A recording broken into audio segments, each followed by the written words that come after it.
بسم اللہ الرحمن الرحیم۔ دوستو، ہاتھوں کی لکیروں میں یہ جو بے کا نشان بنا ہوا ہے، اس کا کیا مطلب ہے؟ کبھی آپ نے غور کیا ہے کہ آپ کے ہاتھوں کی لکیریں آپ کو کچھ بتانا چاہتی ہے؟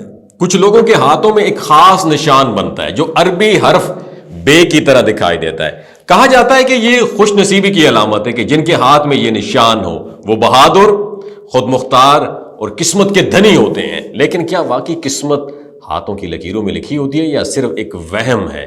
قدیم زمانے سے لوگ ہاتھوں کی لکیروں کو پڑھنے کا علم کرتے ہوئے آئے ہیں۔ یہ تجسس صدیوں پرانا ہے کہ ہاتھوں کی ساخت اور ان پر بنی لکیریں کسی انسان کی شخصیت اور مستقبل کے بارے میں کچھ بتا سکتی ہیں۔ اس تجسس نے پتہ ہے کیا کیا ہے؟ پامسٹری کو جنم دیا ہے، ایک ایسا علم جو ہاتھوں کی لکیروں کو سٹڈی کرتا ہے اور لوگوں کی قسمت، شخصیت اور صلاحیت کے بارے میں اندازہ لگانے کا دعویٰ کرتا ہے۔ کہا جاتا ہے کہ دائیں ہاتھ سے مردوں کی اور بائیں ہاتھ سے عورتوں کی خصوصیات معلوم کی جا سکتی ہیں۔ اس علم کی تاریخ بہت دلچسپ ہے۔ ابتدائی عیسائی دور میں اس پر سخت پابندیاں لگیں اور جو لوگ اسے سیکھتے یا سکھاتے انہیں سخت پنشمنٹ دی جاتی تھی۔ لیکن یہ جو علم ہے یہ چھپ چھپا کر قدیم مصر، بھارت اور خانہ بدوش قبائل میں منتقل ہوتا رہا۔ بعد میں لوگوں نے اسے دوبارہ اسے اپنانا شروع کر دیا اور پامسٹوں کا دعویٰ ہے، نجومیوں کا، کہ ہاتھوں کی مختلف لکیریں ایک کہانی بیان کرتی ہیں۔ یہ کہانی تب دلچسپ ہوتی ہے جب دونوں ہاتھوں کو جوڑنے سے ایک واضح بے کی شکل بنتی ہے۔ کہا جاتا ہے جن لوگوں کے ہاتھ میں یہ حرف بے واضح نظر آتا ہے وہ بہادر ہوتے ہیں، ذہین ہوتے ہیں اور دوسروں کے محتاج نہیں ہوتے۔ وہ اپنی قسمت خود بناتے ہیں اور ان کی جیب کبھی خالی نہیں رہتی ہے۔ لیکن سوال یہ ہے دوستو، کیا یہ سب کچھ واقعی ہاتھوں کی لکیروں کی وجہ سے ہوتا ہے یا پھر محض ایک مفروضہ ہے؟ اسلام کی بات کریں، آپ ذرا دماغ کی کھڑکیوں کو کھول کے سنیے گا۔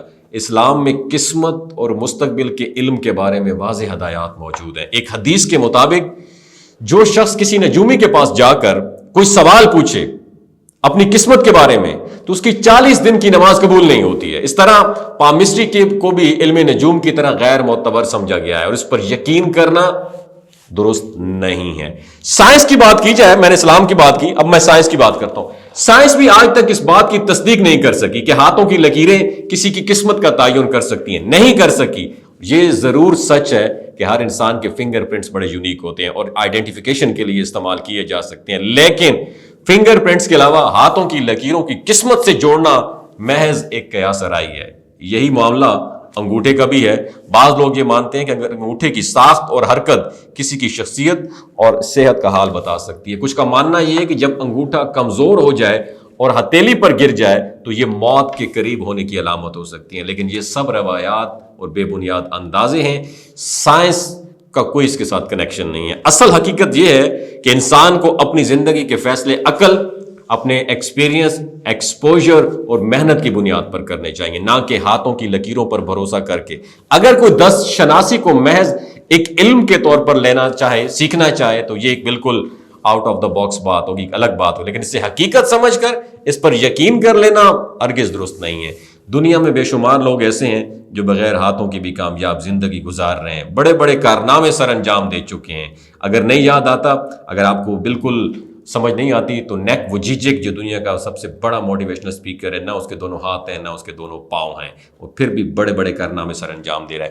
اگر قسمت واقعی ہاتھوں کی لکیروں میں لکھی ہوتی تو کچھ بھی حاصل نہ کر پاتے۔ اصل میں کامیابی کا راز محنت، صبر اور اللہ پر بھروسہ ہے۔ انسان کو ہمیشہ حقیقت پسند رہنا چاہیے، منصوبہ بندی کرنی چاہیے، سمجھداری سے فیصلہ لینا چاہیے اور اللہ پر توکل کرنا ہی کامیابی کا اصل راز ہے۔ قسمت ان لوگوں کی بھی ہوتی ہے جن کے ہاتھ نہیں ہوتے۔ نیچے کامنٹ سیکشن میں اپنا ایکسپیرینس ضرور شیئر کیجیے۔ اپنا بہت خیال رکھیے گا۔ اللہ حافظ۔